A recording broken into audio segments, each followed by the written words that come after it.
Olá, meus maus exemplos. Bom dia, boa tarde, boa noite, boa madrugada. Não sei que horas você vai assistir a este vídeo, mas nós estamos aqui no nosso curso de psicodiagnóstico. Nós estamos trabalhando o psicodiagnóstico, o livrinho do Hutz. Seja muito bem-vindo ao canal. Se você caiu aqui de paraquedas, meu nome é Elton Júnior, sou psicólogo clínico, especialista em tratamentos dos transtornos de ansiedade e transtorno de pânico. E também tem uma pós-graduação em Psicologia Existencial, Fenomenológica e Humanista. Então, nós estamos na nossa playlist do psicodiagnóstico, né, que é um complemento aí ao nosso curso de psicopatologia. Então, se você ainda não assistiu ao nosso curso de psicopatologia, vai na playlist do Psicopatologia e Semiologia dos Transtornos Mentais, do Paulo Dalga Larrondo, e acesse lá o curso de psicopatologia. Nós temos aulas, vídeos comentando todo o livro, tá bom? Todo o livro. Então, vai lá. A gente fez uma jornada mais ou menos aí de 1 ano e meio comentando todos os capítulos do psicodiagnóstico do Paulo Dalga Larrondo. E agora nós estamos trabalhando o psicodiagnóstico de Hertz, que é este complemento. Então, a ideia aqui é a gente entender o que é esse psicodiagnóstico, entender como é que funciona e te dar ferramentas para poder chegar a um psicodiagnóstico. Tudo certo? Então, eu vou compartilhar minha tela com você para poder compartilhar o texto com você.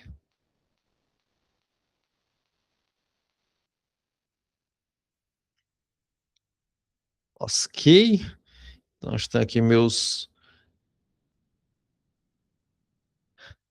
Estava assistindo ontem a Champions League. Eu te amo, Champions League. Vamos lá. E nós estamos trabalhando o capítulo 1, lembra? Se você não assistiu ainda o vídeo do capítulo 1, a primeira parte, né?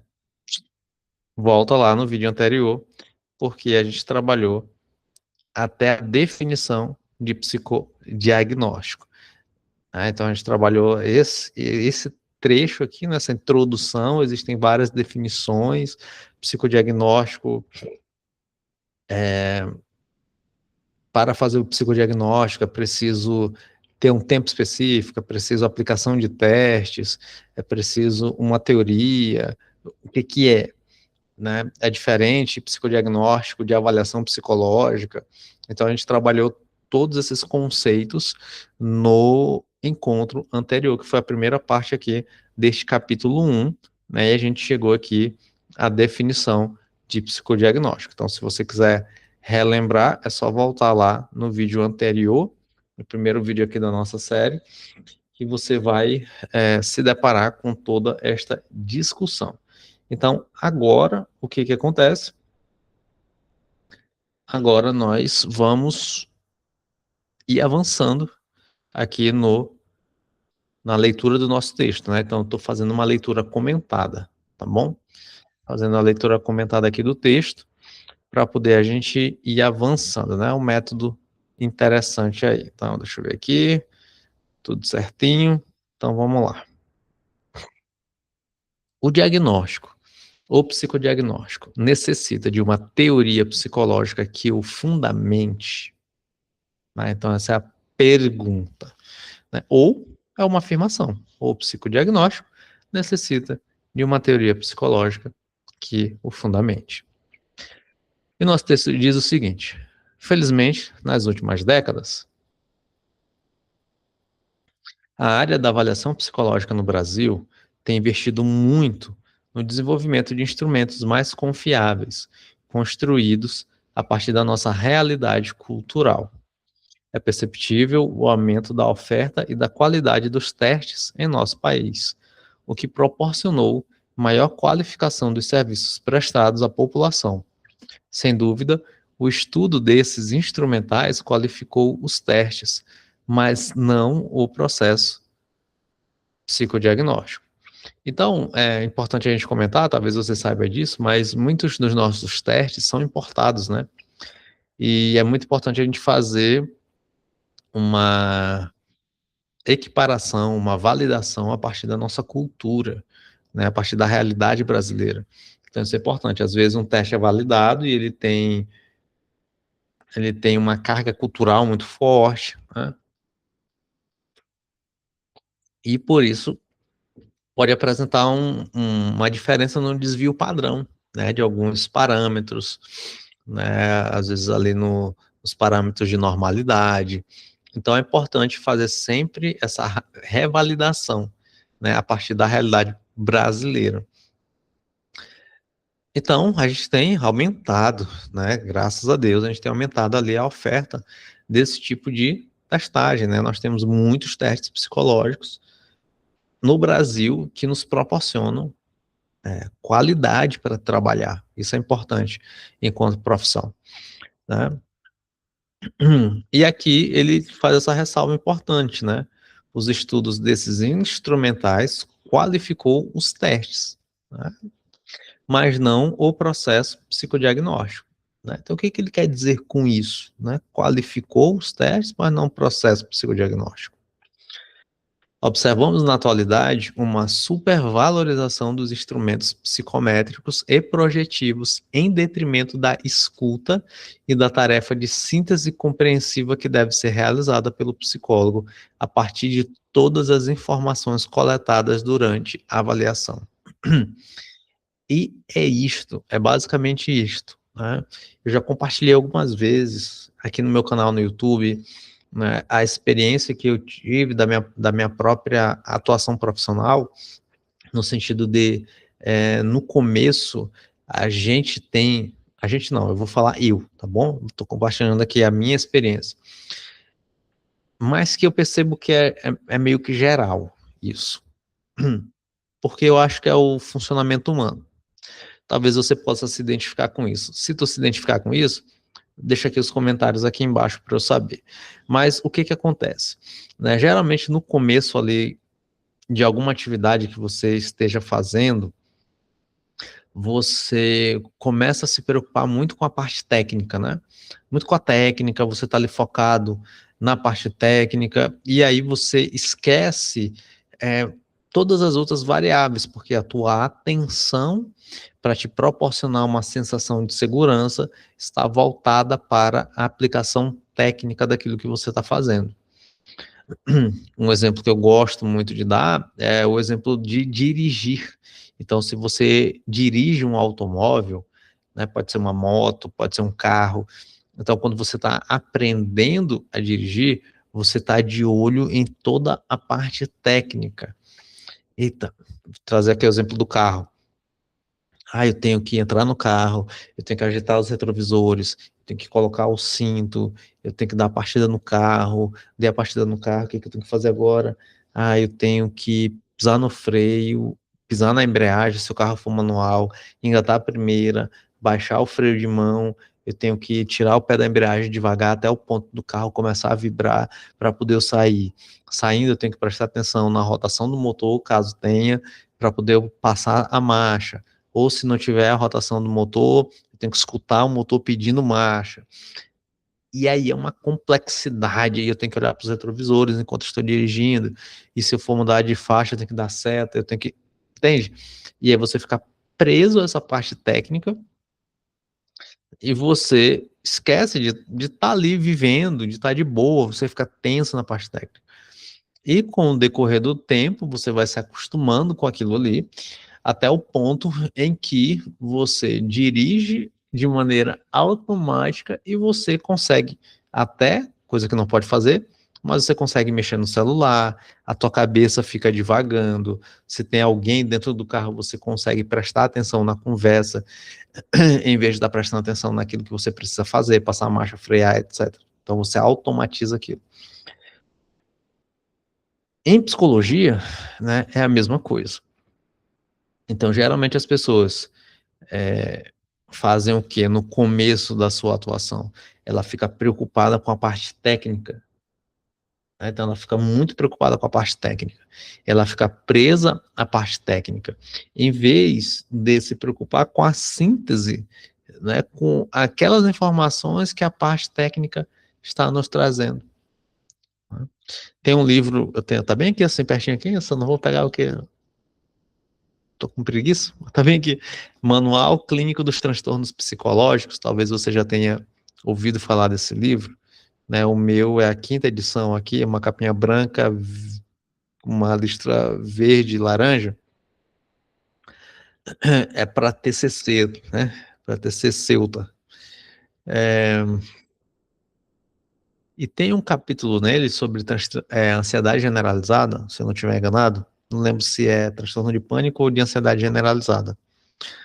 Mas que ele vai falar justamente isso, né? Que o que ajuda bastante no processo de terapia é como o terapeuta experiente conduz o processo. E que o terapeuta inexperiente dificulta esse processo. Então, não é a técnica pela técnica. O que muitas vezes é vendido por aí pela internet é que o domínio da técnica é o fundamental. E isso acaba fazendo o quê? Isso acaba gerando na cabeça das pessoas e dos profissionais mais inexperientes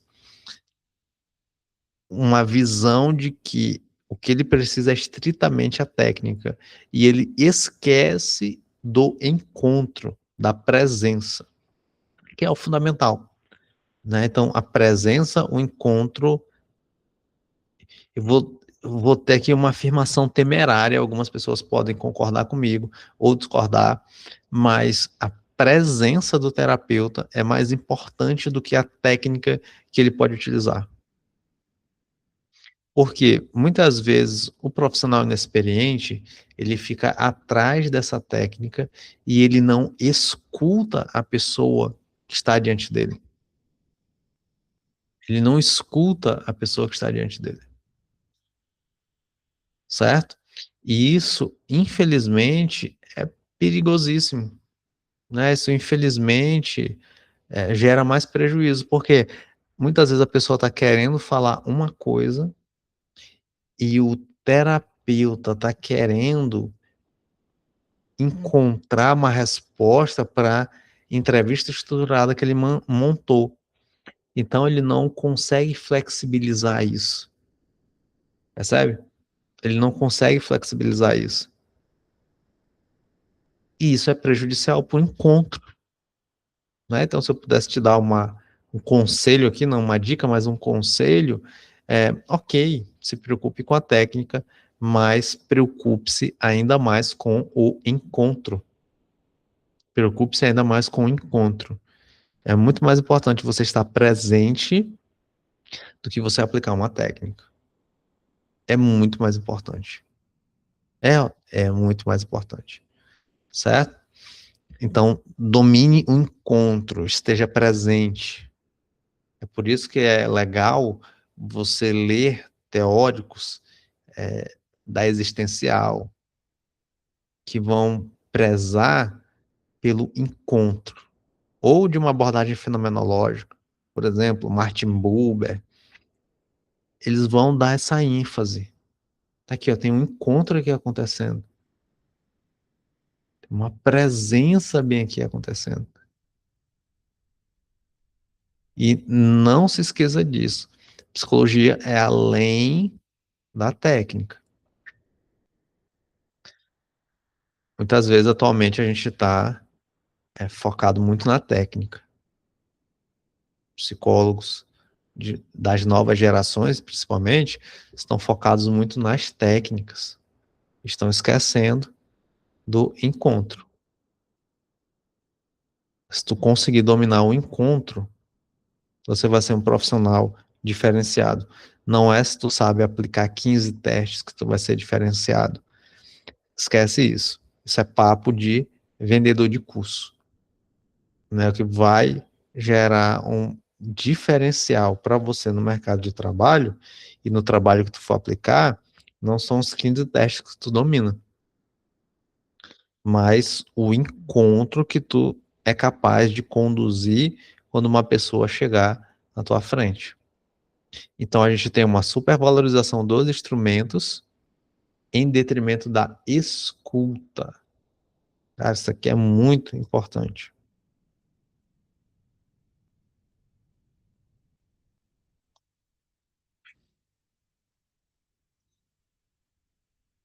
Então, vamos lá. Em alguns casos, a teoria psicológica tem cada vez menos influência no processo, seja por não orientar o próprio processo avaliativo, seja por não estar contemplada na construção dos instrumentos que são utilizados de forma indiscriminada. Vence dessa maneira verdadeiros Frankensteins técnicos e teóricos, quando psicólogos adotam em seus processos avaliativos técnicas que se estruturam em diferentes teorias, muitas vezes com concepções teóricas e epistemológicas conflitantes. Assim, como avaliar a personalidade de um paciente utilizando, ao mesmo tempo, instrumentos que se alicerçam na psicanálise, na psicologia positiva, na Gestalt e na neuropsicologia? O resultado é uma total dependência do profissional ao resultado do teste, fazendo com que ele construa a conclusão de sua avaliação, desconsiderando os aspectos específicos de cada disciplina teórica e montando seu diagnóstico de forma ateórica. Então, ele pega um teste A, um teste B. O teste A tem a fundamentação psicanalítica, o teste B tem fundamentação ah, da psicologia positiva. Ele junta isso e entrega um laudo para um paciente, né? Ou seja, Frankensteins, né? Vou tomar aqui o restinho do meu café. Frankensteins teóricos.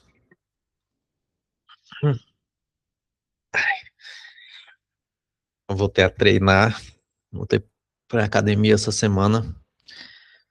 E minhas pernas estão doídas, extremamente doloridas, caramba. Você tá indo para academia? Tá cuidando de ti? Eu passei foram 4 meses, né?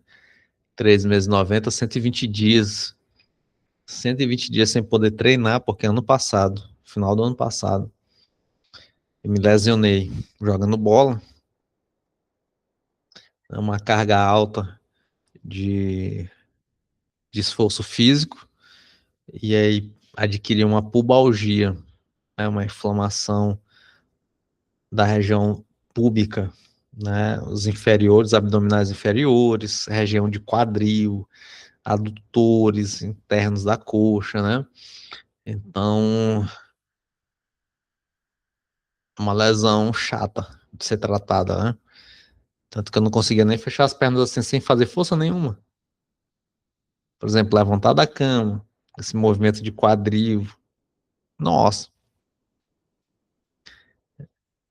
doía tudo, velho. Fiz tratamento, e aí fiz minhas fisioterapias, e aí agora finalmente voltei pra academia. Voltar a fortalecer. Tô gravando esse vídeo aqui em março.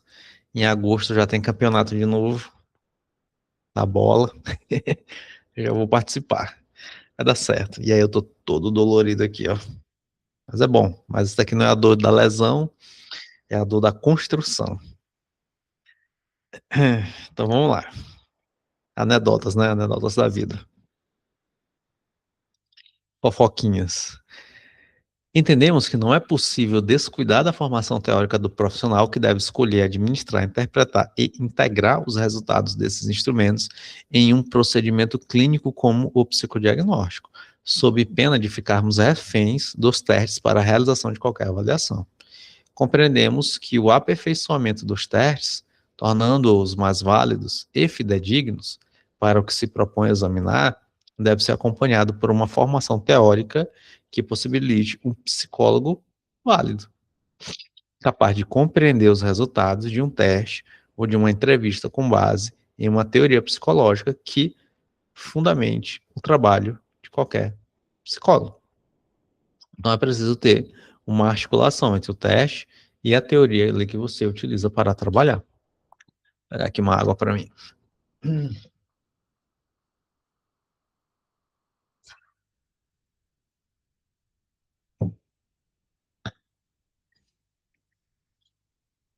Isso aqui é muito interessante porque, por exemplo, no meu TCC na faculdade, eu, o meu tema do TCC foi o sentido da vida como fator de proteção contra a depressão na terceira idade. Olha só.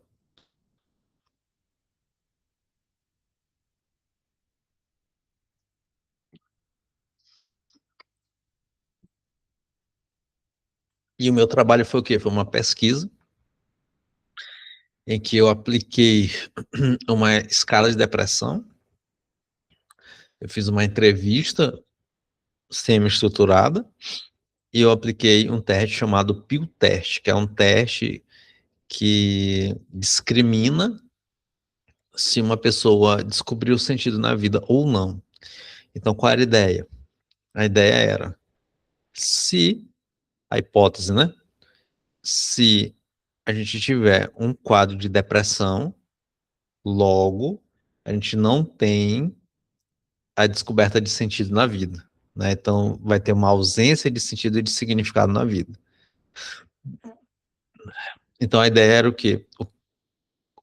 Se eu descobrir um sentido na vida, então a descoberta de sentido funciona como, ou pode funcionar como fator de proteção contra um quadro depressivo, né? Então a pessoa que tem um entendimento do sentido da vida, isso pode ajudar a funcionar como um fator protetivo contra a depressão na terceira idade. Então foi isso que eu investiguei. E o que, que eu constatei? Que sim, né? Sim. Né? Então, os indivíduos que apresentaram uma sensação, uma percepção de sentido na vida, no momento da entrevista, eles não apresentavam quadro de depressão. Assim como também os indivíduos que, no momento da entrevista, estavam com a escala de depressão, né, com os scores da escala de depressão elevado, então eles apresentaram, naquele momento, uma falta de percepção de sentido para suas próprias vidas. Né? Então foi um trabalho interessantíssimo. Eu poderia até, sei lá, fazer uma. Acho que dá para trabalhar uma tese de mestrado, alguma coisa nesse sentido, né? Uma dissertação, perdão, de mestrado, alguma coisa nesse sentido. Interessantíssimo. Mas abandonei essa pesquisa e tem a ver com a logoterapia, né? Logoterapia e análise existencial. Então, eu utilizei o teste, né, que estava fundamentado na abordagem que eu escolhi para poder trabalhar. Né? Então, eu não escolhi um teste de sentido na vida que tinha uma outra fundamentação teórica. Eu escolhi um teste que tinha fundamentação teórica na logoterapia.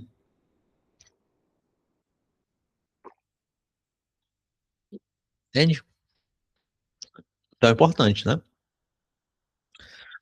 Por esse motivo, defendemos, nós, autores do texto, que o ensino da avaliação psicológica não pode se abster do aprofundado estudo das teorias psicológicas, que fundamentam a técnica de coleta e análise de informações adotadas em processos avaliativos. Não compactuamos com uma proposta de avaliação ateórica e não interventiva, por entendermos que qualquer leitura e intervenção sobre o comportamento humano, seja com instrumentos objetivos, com testes psicométricos, seja com técnicas menos diretivas, como testes projetivos e entrevistas clínicas, está embasada em paradigmas teóricos e produz modificação no objeto analisado. Assim, não existe a possibilidade de o psicólogo trabalhar sem uma teoria de base, uma vez que os fenômenos são observados e analisados à luz de pressupostos teóricos em um processo interativo.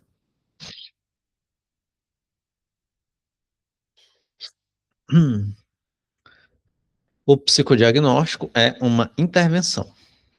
O afastamento percebido na atualidade entre a área da avaliação psicológica e as teorias psicológicas pode ser compreendido também pelas reflexões de Barbieri. Para ela, o predomínio do pensamento positivista nas ciências sociais e humanas trouxe consigo, ao longo da história, uma dissociação entre pesquisa acadêmica e prática profissional.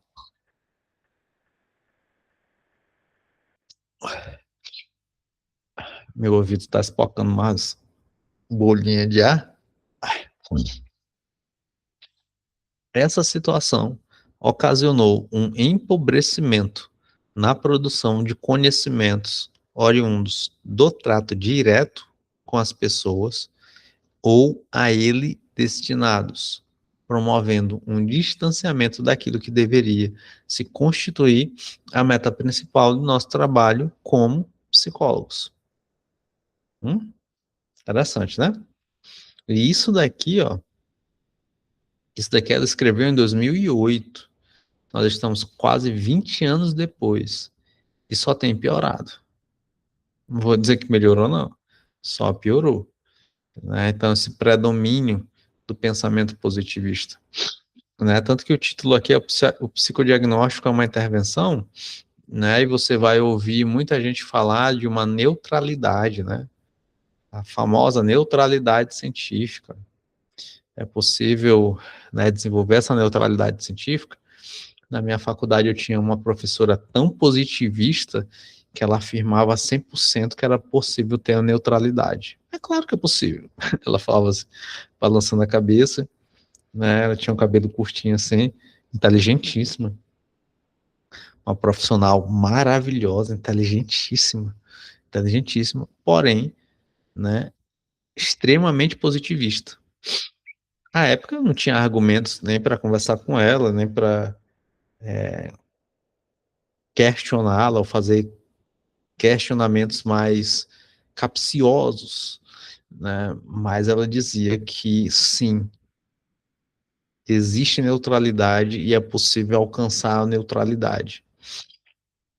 Eu, atualmente, compreendo que não. Talvez você possa dizer, ó, então eu acho que sim, tudo bem, né? A gente vai ter linhas diferentes aí de interpretação de que é possível alcançar a neutralidade científica ou não. Eu não acredito em neutralidade científica. É impossível. Meu Deus, é impossível alcançar a neutralidade científica.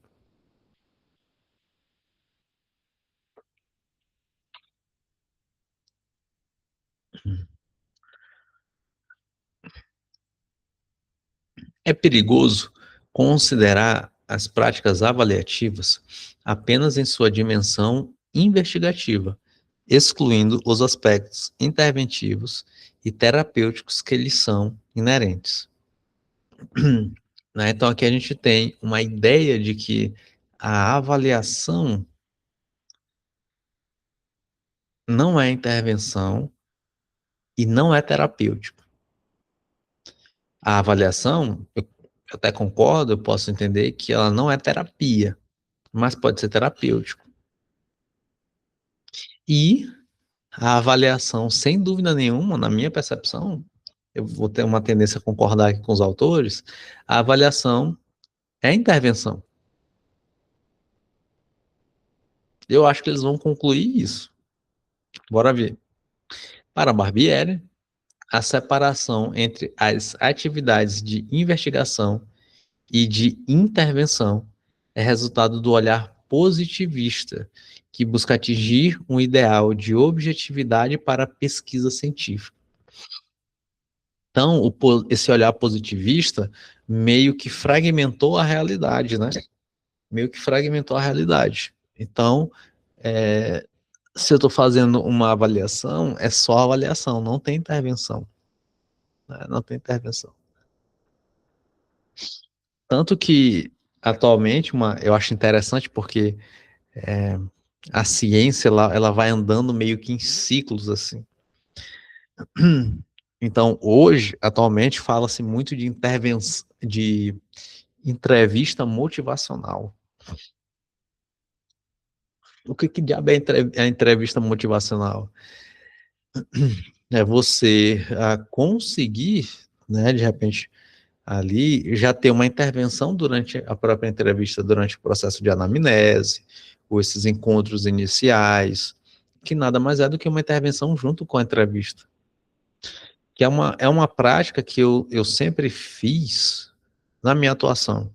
Né? Então, eu tinha colegas que preferiam fazer uma avaliação e na cabeça deles isso era separado, então eles faziam uma avaliação, vou fazer aqui uma anamnese, fazer aqui uma entrevista estruturada para ver a queixa desse paciente, para ver a demanda desse paciente, e depois eu começo a fazer intervenção. E eu nunca trabalhei assim. Eu sempre misturei, justamente porque muitas vezes na primeira sessão de terapia, a pessoa ela tá numa expectativa tão grande, né? Ela tá às vezes ali num anseio tão grande que você pode fazer a intervenção já ali, entende? Só que isso é no feeling que tu vai amadurecendo isso. Tem pessoas que chegam ali, cara, meu último recurso é esse daqui. Aí ela vem querendo falar. Eu disse, não, não, peraí. A minha pergunta agora é, a tua mãe tem histórico de saúde mental? Que diabo, eu não quero falar da minha mãe, meu filho. Eu quero falar bem aqui que ontem eu não consegui dormir aqui assim, assado. Eu não quero falar da minha mãe. Esse feeling, esse tato é o que muitos profissionais acabam perdendo. Por quê? Porque eles estão focados na técnica. Isso daqui é ouro que eu estou entregando aqui. Então, quem assistir e quem tiver ouvidos, que ouça. Porque, olha, vou te falar, tá complicado o negócio, viu?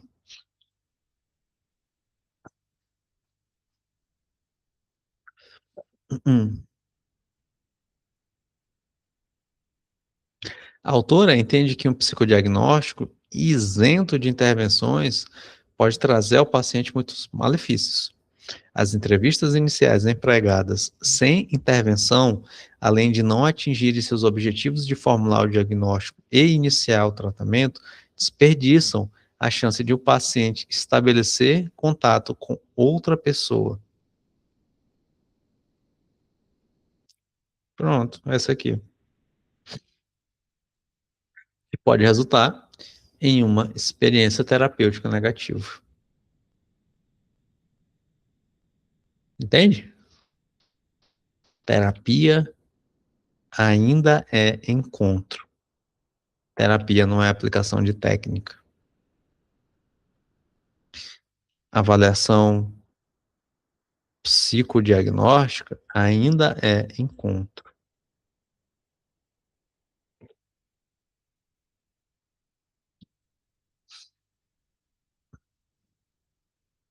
Assim, entende-se que usar o termo psicodiagnóstico apenas para as situações em que os testes psicológicos são utilizados, com a intervenção de tornar mais objetiva a avaliação, parece estar em consonância com a visão positivista. Pode-se pensar que a rejeição por parte de alguns profissionais que realizam avaliações clínicas ao uso tradicional do termo psicodiagnóstico para a descrição das práticas avaliativas é uma forma de manter-se distante da perspectiva positivista de investigação do objeto totalmente separado do observador. Além disso, essa noção está em desacordo com muitas propostas contemporâneas que debatem a complexidade humana e a intersubjetividade. Portanto, ao considerarmos as características da pesquisa qualitativa e quantitativa pós-moderna associadas às práticas avaliativas, pode-se pensar que o uso do termo psicodiagnóstico deva incluir a preocupação clínica não apenas com a objetividade diagnóstica, mas também com o processo avaliativo. Percebe? Então, a tua preocupação não deve ser somente com a objetividade diagnóstica. Peraí, eu vou fazer de tudo, né? Ou eu vou esvaziar o próprio processo, ou o meu processo, ele vai ser menos importante do que a aplicação técnica. Então, é a aplicação técnica em detrimento do processo. Eu não estou de olho no processo, eu estou de olho na aplicação técnica. Aqui, ó, eu tenho um objetivo, o diagnóstico. Então, eu vou focar nesse diagnóstico e o processo que se lasque. E eu não tô nem aí para o processo. Eu não tô nem aí se a pessoa, quando estiver fazendo um teste de personalidade, se ela começa a chorar na minha frente. Eu não tô nem aí para esse negócio. Eu não vou parar para escutar. Por quê? Porque tenho um objetivo diagnóstico a alcançar. Por meio de relatos produzidos em entrevistas e ou com o uso de outras técnicas, o sujeito conta sua história, suas experiências, as revive no relacionamento com o psicólogo, fazendo com que, como afirma Barbieri, possa modificar-se com o auxílio das devoluções. Né? Então aqui a gente tem, dentro do próprio processo, a gente tem as intervenções. Considerações finais. O psicodiagnóstico abrange qualquer tipo de avaliação psicológica de caráter clínico que se apoie em uma teoria psicológica de base e que adote uma ou mais técnicas, e não só o teste psicológico, né? Observação, entrevista, testes projetivos, testes psicométricos, etc., reconhecidas pela psicologia. Não sugerimos a adoção do termo para as situações avaliativas em contextos jurídicos ou organizacionais, uma vez que nessas situações perdão, estão presentes outras variáveis, geralmente não encontradas no contexto clínico, como a simulação e a dissimulação conscientes. Também não compreendemos que o psicodiagnóstico se limite, em todos os casos, a uma avaliação de sinais e sintomas, tendo como resultado apenas um diagnóstico nosológico, o que se aproximaria muito de uma avaliação psiquiátrica. Então, fuja disso. Tampouco entendemos que uma simples aplicação de um teste, por mais complexo que ele possa ser, deva ser entendida como psicodiagnóstico.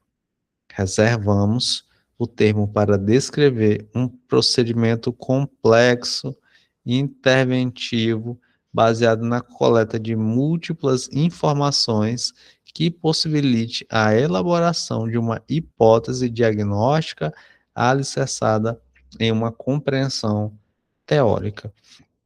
Então, o que, que ele está dizendo aqui? Né? Ele está dizendo que a gente tem todas as referências. E aqui vai ser o nosso próximo encontro, né? Beleza. Então, o que que ele está dizendo aqui? Ele está dizendo que o psicodiagnóstico é um processo que ele não deve ser reduzido a uma aplicação de um teste, certo? Que existe uma complexidade no psicodiagnóstico que dependendo do professor, do teu professor, dependendo da tua influência, dependendo do professor que você teve, perdão, dependendo da influência que você teve, do tipo de leitura que você fez, você pode ter uma tendência, ou da tua própria insegurança, tu pode ter uma tendência a focar na aplicação técnica, né? Então tu pode ter esse tipo de inclinação.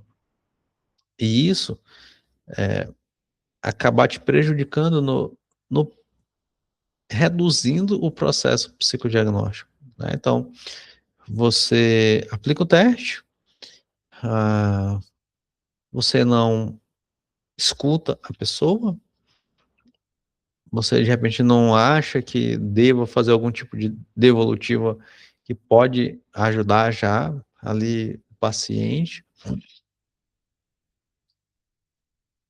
e você torna o processo psicodiagnóstico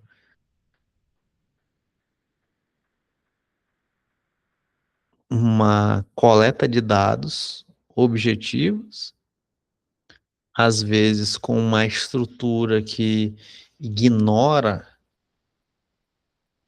o momento, né? Uma estrutura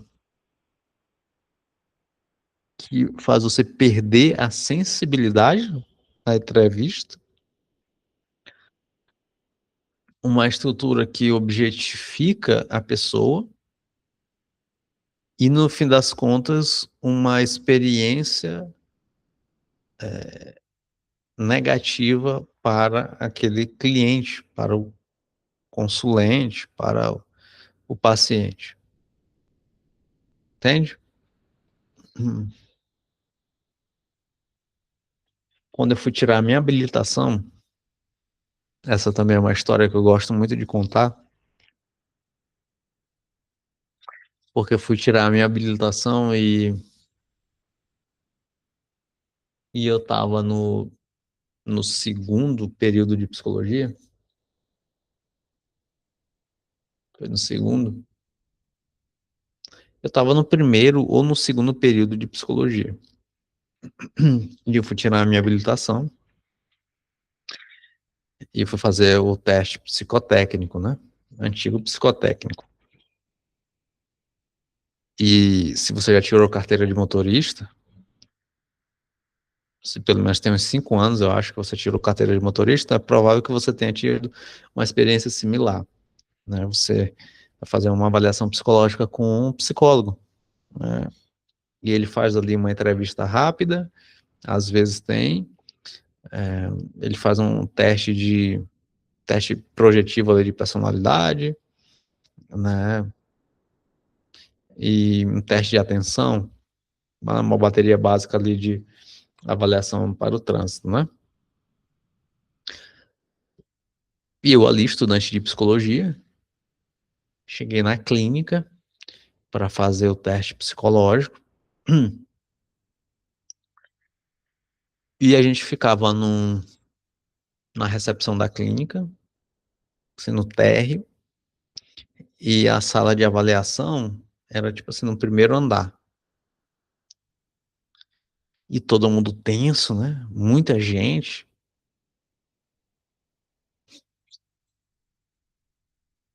Eu sou doido, eu vou ver se eu sou doido, se eu não sou doido. E aí, o que que acontece? A psicóloga chamava, tipo, de 7 em 7. Às vezes até mais, era uma turma grande. E a gente ali no térreo, na sala de espera, muita gente. Aí ela chamava, ordem de chegada. Chamava, a galera fazia o teste e voltava. E muita gente voltava assustado, voltava com um olhão. E tinha gente que voltava chorando. E tinha gente que voltava assim, meu Deus, essa mulher é louca. Essa mulher é doida. E imagina o peso disso para quem ia fazer. Então, ali esperando. E aí uma menina voltou de uma dessas turmas, acho que 2 turmas fizeram antes de mim. E aí uma menina voltou e falou assim, chorando: essa mulher é doida, essa mulher é doida. E eu ficar assim, ego doido. E eu comecei a ficar tenso. E todo mundo ao meu redor também, lógico, né? Como assim, cara? Eu vou fazer um teste psicológico e vou. E a mulher é doida? Como assim? Como é que é isso? Eu não sei o que que é, eu já vou na dúvida, como é que é isso? Aí eu cheguei, fui fazer o. A gente sentou, né? Ela chamou lá, eu sentei, e ela foi explicar o teste. Teste simples, o AC, né? Simples. 3 estímulos, são uns triângulos ou umas setinhas, né? Não vou falar muito se você não conhece o teste, mas teste simples. 3 estímulos, tem 21 linhas, você tem que encontrar ali os estímulos nas linhas e tem 5 minutos para fazer o teste. Ou 4 minutos e meio, eu não lembro. Mas é isso. Teste simples. Você, se encontrar o estímulo, você faz um traço na diagonal.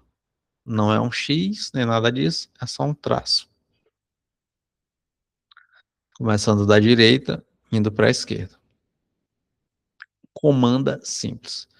Fez o traço, percebeu que marcou errado, você corrige circulando o estímulo. Simples. Simples. Só que a psicóloga, ela não explicou direito. Ela não explicou direito.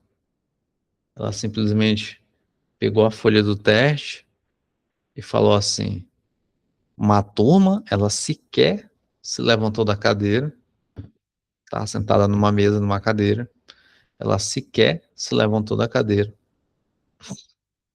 Nem sei se todo mundo viu. Ela pegou a folha de teste, fez assim. Vocês estão vendo essas setas aqui? Vocês vão procurar essas setas aqui. Se vocês encontrarem, vocês vão marcar. Se marcarem errado, vocês vão circular. Façam. E a gente sempre tem, nesses testes, a gente sempre tem ali uma primeira linha que é para a pessoa se familiarizar ali com o teste, né? É o teste do teste, né? E eu só entendi porque no final de semana anterior, eu estava conversando com um amigo meu. Falei, cara, fulano, eu vou fazer um. Tô tirando habilitação e tal, não sei o quê. Aí ele ia, tu vai fazer o teste psicológico? Rapaz, vou fazer essa semana aí. Aí o que que ele fez? Ele pegou um caco de telha, a gente estava assim, na porta da igreja. Ele pegou um caco de telha, deixa eu pegar aqui um caco de telha. Pegou um caco de telha e começou a riscar no asfalto. Ele falou, ó, vai ter, vai ter três setinhas, uma para cima, toda branca. Ixi, não posso falar, né? Uma é assim, outra é assim, outra é assim. Tu vai ter essas três setinhas e tu vai ter um monte de linha dessas setinhas. O que que tu vai fazer?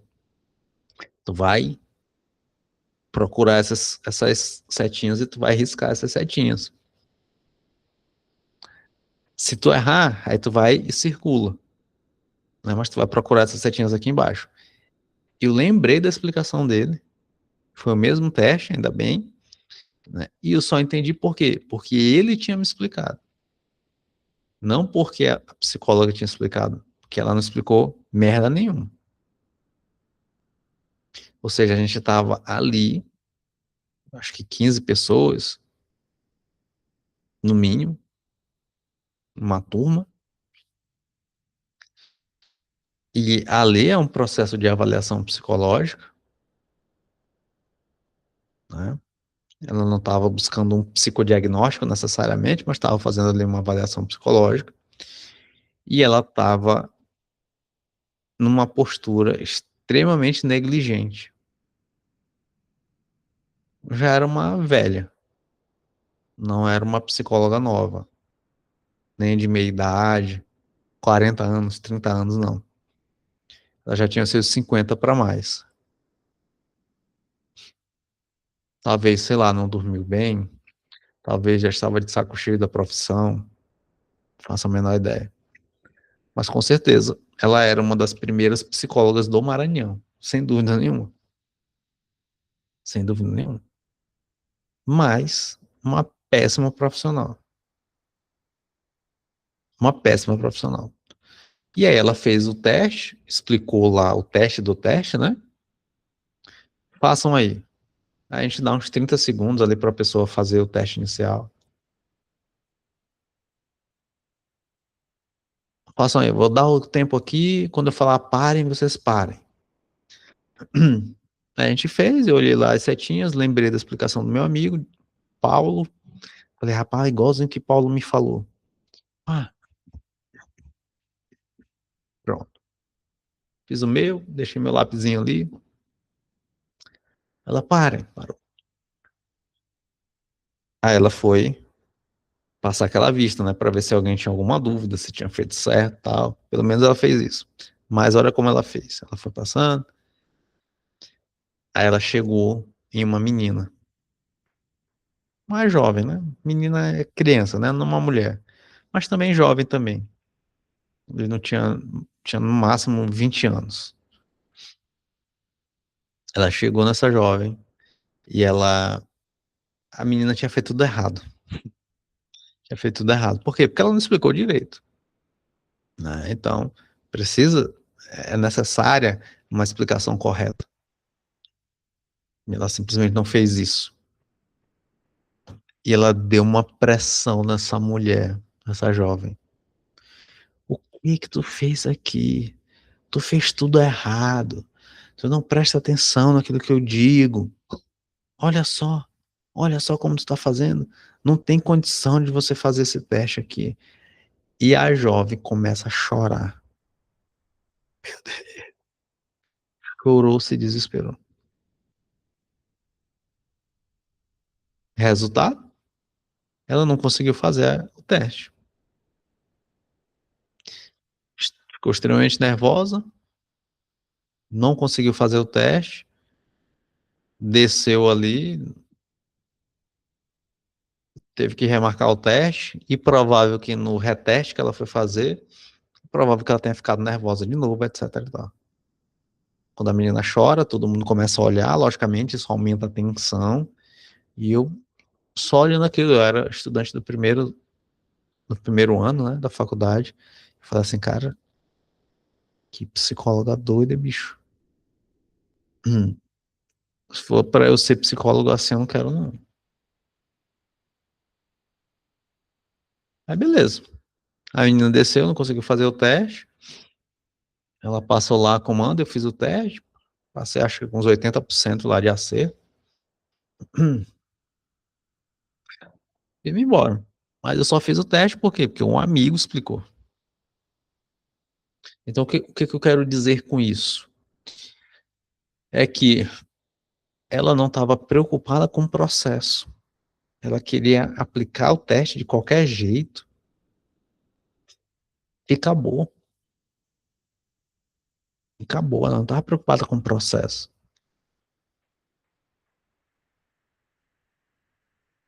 É lógico, eu contei aqui um exemplo extremo de uma profissional negligente. Mas a gente tem profissionais que têm até uma boa intenção, mas da mesma forma se esquecem do processo. Está tão focado na aplicação do teste e de uma tentativa de chegar a um psicodiagnóstico que ele esquece o processo. Acho que essa nossa primeira conversa aqui é para discutir esse conceito, né, e o que é o processo de psicodiagnóstico.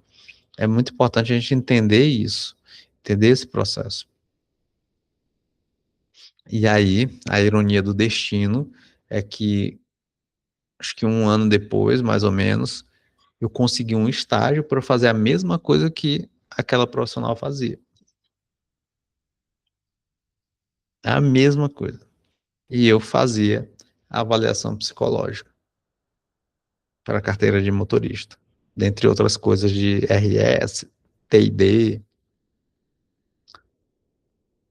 Aí eu lembrei, falei, cara, olha só como a mulher fez, então eu vou fazer algo completamente diferente. E eu, no começo, eu estava, em função da insegurança, eu ficava prestando atenção se eu explicava direito, eu ficava focado só na parte técnica. Depois que eu automatizei aquele negócio, eu comecei a prestar atenção nos candidatos, nas pessoas que sentavam. E eu atendia a turma, da mesma forma. Era uma sala comprida, eu explicava lá. Eu acho que dava umas 28 pessoas. Bora, turma cheia, vamos? Bora, meu preto. 28 pessoas explicavam. Ó, a gente vai fazer esse teste assim. Tinha uma lousa lá. Eu, ó, tá aqui o desenho. Tá aqui, ó. Vou fazer assim, assado, cozido, frito. E aí eu fazia o teste e ficava observando. Aí eu observava. Aí tinha gente mais tensa, tinha gente mais descansada, mais tranquila, tinha gente que tinha dificuldade. E aí eu ia ajustando o encontro pessoal, focando na pessoa. E um outro exemplo que eu posso trazer aqui para você, se você está aguentando a minha ladainha, mas um outro exemplo que eu posso dar para você é de que uma vez eu fui fazer a avaliação para um concurso público aqui em São Luís, né? Então, a banca, na época, não sei se era, não lembro se era CESP ou Sebrasp, mas recrutando profissionais para quê? Para fazer a avaliação do concurso, né? Então, concurso público da Polícia Militar aqui do Maranhão. Isso tem tempo também, já tem 10 anos. E foi uma experiência muito boa, mas que hoje eu não faria. Eu não tenho mais paciência, né? Mas é uma experiência muito boa. Então, sei lá quantas pessoas inscritas no concurso. Ah, não lembro quantos candidatos.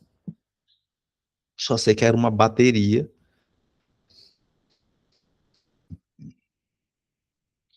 e era manhã e tarde.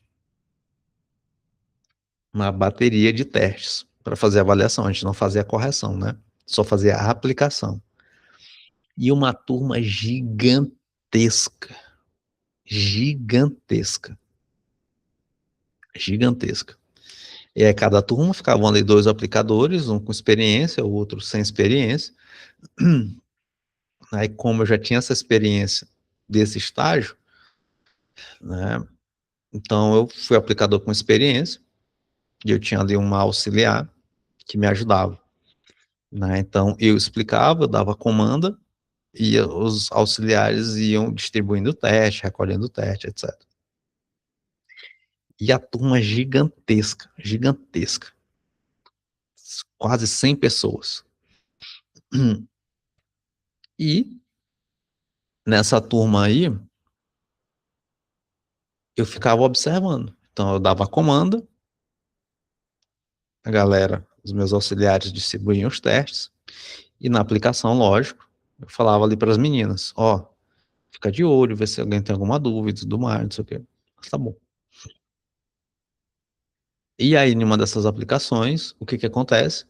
Eu vi uma candidata com extrema dificuldade, nervosa, ansiosa, em dúvida. E aí, em um dos testes, ela naquela tensão, né? Em um dos testes, ela começa a chorar. Hum.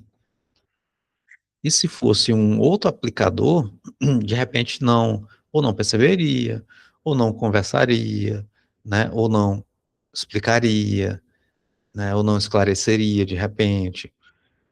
E eu olhei aquilo ali e falei, cara, deixa eu chegar bem aqui, deixa eu falar com ela. Abaixei, falei baixinho, falei, e aí, fulana, como é que tá? Qual a tua dificuldade? Eu não consigo entender, não consigo entender isso daqui e tal. De jeito nenhum, isso daqui não entra na minha cabeça. Eu, calma, vamos lá. O que é que tu não entendeu? Isso daqui, isso daqui. Eu, ó, assim, assado, cozido, frito. Usei uma analogia. É assim.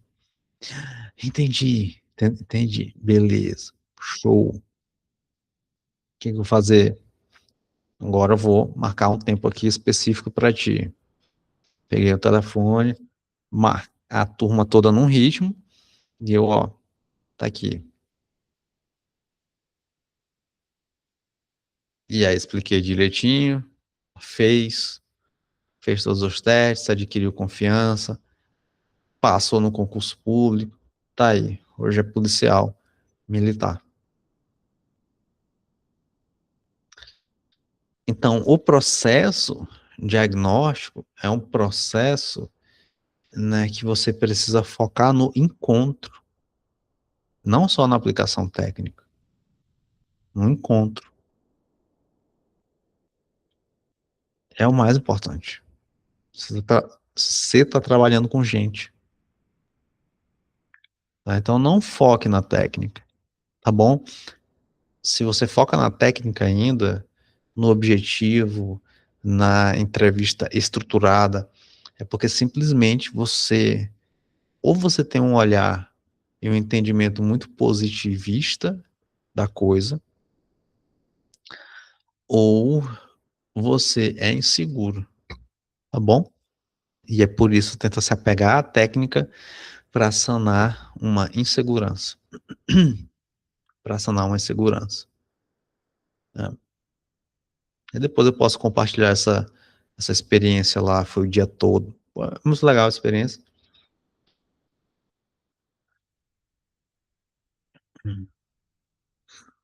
Mas é isso. Mas eu acho que esse primeiro momento de conversa é muito isso. Tudo certo? Então é isso, a gente fechou aqui o primeiro capítulo. E no próximo encontro, a gente vai para o capítulo de número 2, que é psicodiagnóstico, formação, cuidados éticos, avaliação de demandas, estabelecimento de objetivos. Então a gente vai conversar um pouquinho sobre essas temáticas. Tá bom? Se você ainda não é inscrito no canal, se inscreva no canal, deixa o like aí, deixa um comentário aí do que tu achou, do que tu tá achando desse curso, o que tu achou dessa aula de hoje, que é sempre um prazer estar conversando com você. Então, beijinhos e até a nossa próxima aula.